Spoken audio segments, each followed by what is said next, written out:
Hello students, हमने पिछले video में समास की परिभाषा और उसके 3 भागों के विषय में जानकारी दी थी।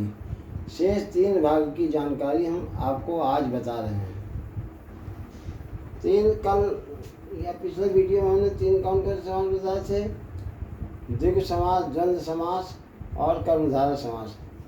अब बाकी 3 समास हैं। उसमें तत्पुरुष समास। तत्पुरुष समास क्या होता है? जहाँ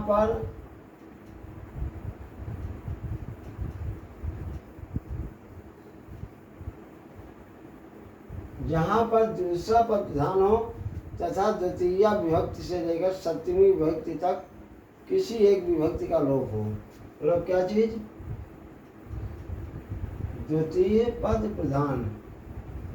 द्वितीय पद प्रधान, इसमें दूसरा पद प्रधान होता है और द्वितीय से लेकर सप्तमी तक किसी विभक्ति का लोप। द्वितीय से लेकर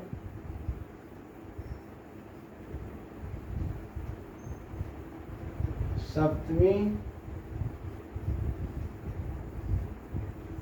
विभक्ति का लोप, ये पहचान होती है। अब जैसे इसका उदाहरण है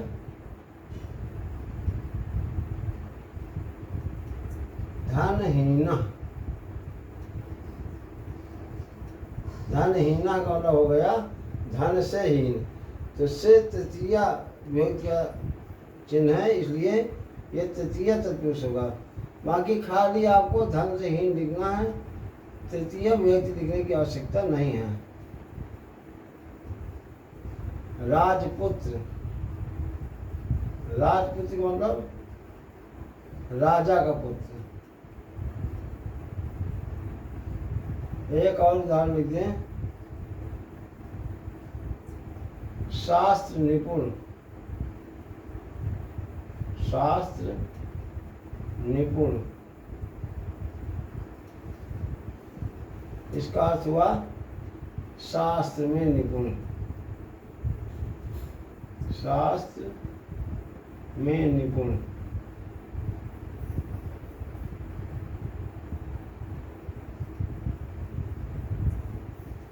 अब अगला समास है बहुव्रीहि समास।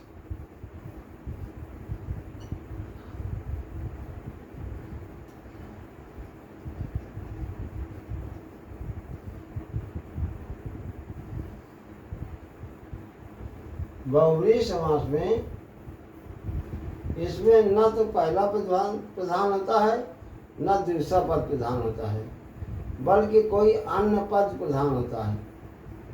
इसका विग्रह करने पर अर्थात अवश्य आता है।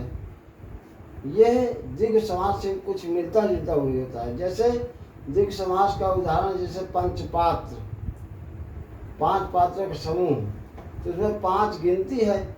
इसी प्रकार इसमें भी गिनती हो सकती है, लेकिन इसका विग्रह करने पर अर्थात अवश्य आएगा। तो मेन चीज इसमें न तो पहला पद प्रधान, न तो पहला पद प्रधान,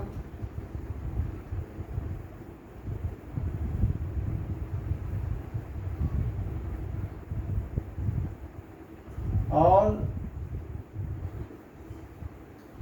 न ही दूसरा पद प्रधान। दूसरा पद प्रधान, बल्कि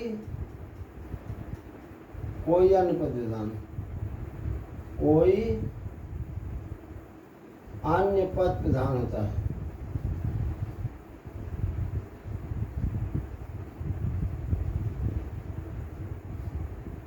मतलब बहुव्रीहि समास में जैसे 2 पद होते हैं, हर एक समास में प्रथम पद उत्तर पद, तो इसमें न तो प्रथम पद प्रधान होता है न दूसरा पद प्रधान होता है, बल्कि कोई अन्य पद प्रधान होता है। और इसकी साधारण पहचान है, इसका विग्रह करने पर अर्थात शब्द जरूर आता है। जैसे दशानन, दशानन का विग्रह करेंगे तो इसका हो जाएगा 10 हैं आनन जिसके, आनन जिसके अर्थात रावण, अर्थात रावण। एक और देख लीजिए लंबोदर,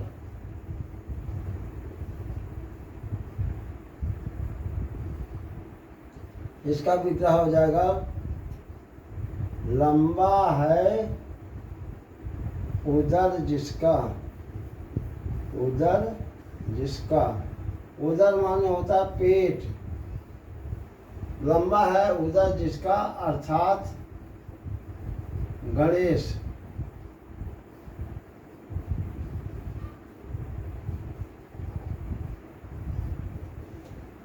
बस एक अंतिम समास बचा, वो है अव्ययी भाव समास।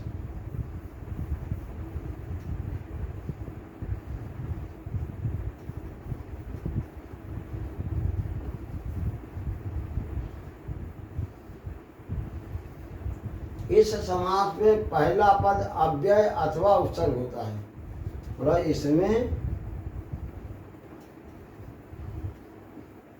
पहला पद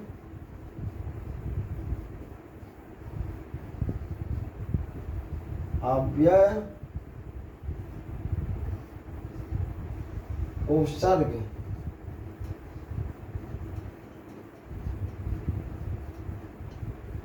होता है, जैसे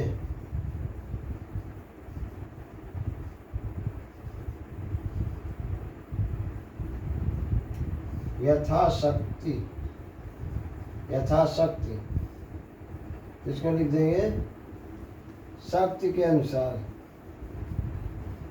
शक्ति के अनुसार।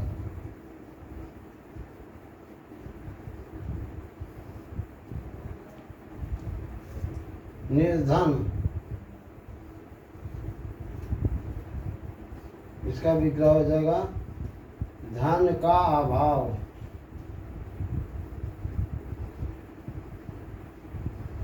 धन का अभाव।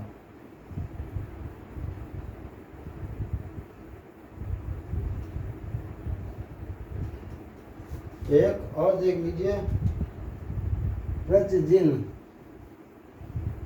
प्रतिदिन का होता है दिने दिने, दिने दिने।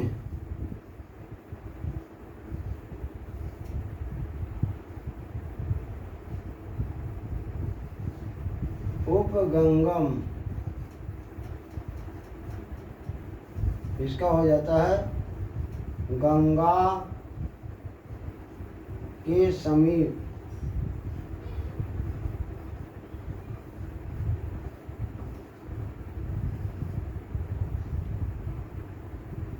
तो इस तरह ये से जो समास 3 बचे थे जिनको हमने पिछले वीडियो में नहीं बताया था उनकी हमने आपको जानकारी दी।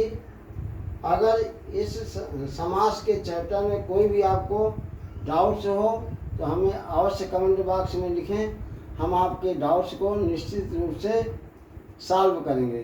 धन्यवाद।